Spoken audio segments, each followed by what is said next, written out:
Hello everyone, I am Surbhi Raheja and इस video में मैं आप लोगों को बताने वाली हूँ कि अगर आप CSM नेट लाइफ साइंस की तैयारी कर रहे हो तो आपको कौन से यूनिट को स्किप नहीं करना है। एस लाइफ साइंस का सिलेबस काफ़ी ज़्यादा वास्ट है। आपको सिलेबस में आप देखोगे कि टोटल 13 यूनिट्स है। आप लोग यहाँ पे देख भी सकते हो, यहाँ पे पूरा सिलेबस मेंशन है।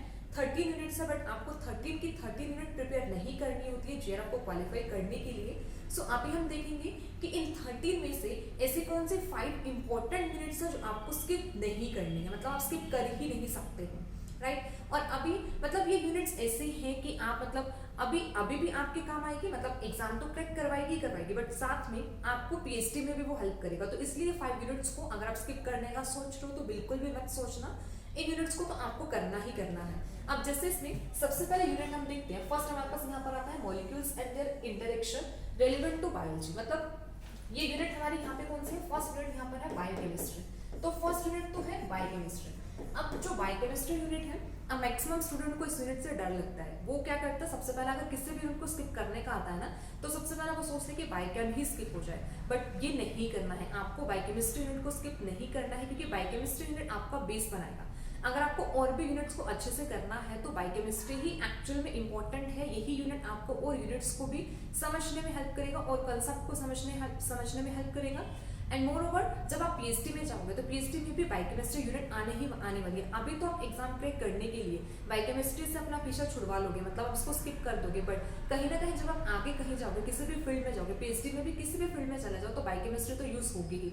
तो बेटर है कि इसको पहले ही प्रिपेयर कर लिया जाए। तो बायोकेमिस्ट्री यूनिट को बिल्कुल भी स्किप नहीं करना है। अगर आपके माइंड में थॉट आ भी रहा है कि स्किप करना है तो बिल्कुल मतलब विदाउट एनी थॉट इसको स्किप नहीं करना है, कुछ भी नहीं सोचना है, ये करना है तो करना है। टफ होगा, टफ यूनिट है थोड़ा सा, बट इसको इजी वे से भी किया जा सकता है, बट इसको स्किप नहीं करना है। इसके बाद सेकेंड यूनिट यहाँ पर आती है सेलुलर ऑर्गेनाइजेशन। अब ये सेलुलर ऑर्गेनाइजेशन यूनिट हमारे यहाँ पर है सेल बायो।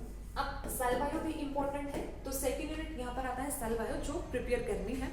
इसके बाद थर्ड यूनिट यहाँ पर आता है fundamental processes. Fundamental processes is molecular bio, ठीक है। थर्ड यूनिट यहाँ पर है मॉलिक्यूलर बायो। तो first unit biochemistry, second unit cell bio cellular organisation and third unit is fundamental processes मतलब मॉलिक्यूलर बायो। तो ये तीनों यूनिट्स अगर आप बायोकेमिस्ट्री करोगे तो आपको एक अच्छी अंडरस्टैंडिंग मिलेगी समझने के लिए। यहाँ पे मॉलिक्यूलर बायो यूनिट को समझने के लिए, सेल बायो को समझने के लिए, तो इंपॉर्टेंट है बायोकेमिस्ट्री को समझना, ठीक है। तो 3 टॉप मोस्ट इंपॉर्टेंट यूनिट्स है जो आपको स्किप नहीं करनी है। इसके बाद नेक्स्ट यहाँ पर आता है cell communication and cell signalling. अब cell communication and cell signalling में इसमें ये फोर्थ मोस्ट इंपॉर्टेंट यूनिट यहाँ पर आता है सिग्नलिंग। यहाँ पे पाथवेज आप करोगे कि डिफरेंट पाथवेज यहाँ पे कौन कौन से रहते हैं। इजी यूनिट है, मतलब इजी आप पाथवे से कर सकते हो। आपको स्कोरिंग यूनिट भी रहेगी, मार्क्स भी आपको गेन करवाएगी, इजी एग्जाम भी क्रैक होगा। ये यूनिट को भी स्किप नहीं करना है। इसके बाद फिर नेक्स्ट यहाँ पे फिफ्थ यूनिट यहाँ पर आता है यूनिट नंबर 30, ठीक है। 13 यूनिट यहाँ पर होगी। 13 यूनिट यहाँ पे आता है टेक्निक्स या फिर इस यूनिट को सिलेबस में मेंशन किया हुआ है by the name of methods in biology, ठीक है। 13 यूनिट यहाँ पर है।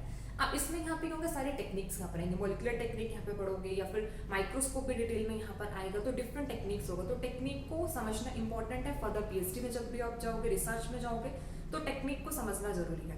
तो अभी यहाँ पे जो टॉप मोस्ट 5 यूनिट्स हैं जो आपको स्किप नहीं करनी है, number 1 is biochemistry, number 2 cell bio, third यहाँ पर आता है मॉलिक्यूलर बायो, फोर्थ आता है cell communication and cell signalling. इसी में इम्यूनो भी इंक्लूड हो जाता है। तो इम्यूनो वाला पार्ट थोड़ा सा रहता है कि अगर आपका इंटरेस्ट में है ये टॉपिक तो आप पढ़ सकते हो, अगर आपके इंटरेस्ट में नहीं है तो आप इसे स्किप भी कर सकते हो। इम्यूनो को स्किप किया जा सकता है। एंड फिफ्थ यूनिट यहाँ पर आती है टेक्निक्स की। टेक्निक्स सबसे इंपॉर्टेंट है क्योंकि टेक्निक के जो क्वेश्चंस बनते हैं वो इन्हीं सब यूनिट के साथ इंटर रिलेट करके बनते हैं, राइट। तो जैसे जल इलेक्ट्रोफोर्सेस है तो यहाँ पे क्या होगा, ये क्वेश्चन सब इंटर रिलेट करके बनेंगे। तो ये 5 यूनिट्स हैं, आपको प्रिपेयर करने ही करनी है।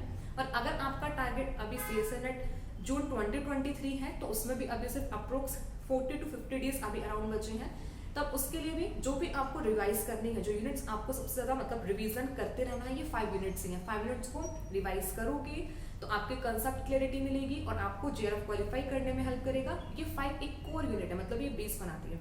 इसी के अलावा कुछ 2 या 3 यूनिट्स को ऐड करके आप पूरा ओवरऑल यहाँ पे अपना सिलेबस देख सकते हो कि आपको कितना यूनिट यहाँ पे प्रिपेयर करना है और आपको जेआरएफ यहाँ पे क्वालिफाई करना है। So thank you so much everyone. I hope आपको क्लियर हुआ हो कि आपको कौन सी यूनिट स्किप नहीं करनी है।